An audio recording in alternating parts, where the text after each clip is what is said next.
عشان نخرج ضابط وجندي محترف يا اخواننا، بروفيشنال، ونجيب الناس دي كمجموعات كلهم يتدربوا افراد على ضباط عشان نرتقي بهم يا اخواننا لشنو؟ للاحترافيه. وزي ما قلت لكم والله موضوع البحث الحقيقي الان كيف انتصرت قوات الدعم السريع على قوات محترفه، احنا كنا قاعدين فيها سنين عمرنا عارفينها. طيب ده معناه شنو؟ معناه زول لا احنا بقليل من التطوير حيبقى زول انترناشونال، حيبقى زول عالمي، احنا متاكدين من الكلام ده. طيب انا داير اقول انه بناء الدوله السودانيه يا اخواننا باختصار محتاج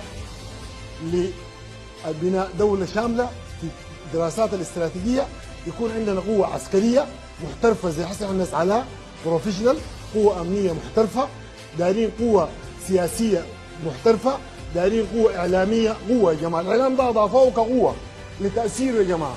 زمان كان قوه الدوله الشامله كانت 6، عملوها 7 افراد القوه الاعلاميه، قوه اقتصاديه محترف، الاقتصاديين يا جماعه يفكروا لنا على مستوى الدول ويعرفوا شنو في البيئه المحليه ولا الاقليميه ولا الدوليه، والقوى الاجتماعيه تقدر احنا يعني وسطها ندير مجتمعاتنا ونوجهها عشان نحقق اهدافنا.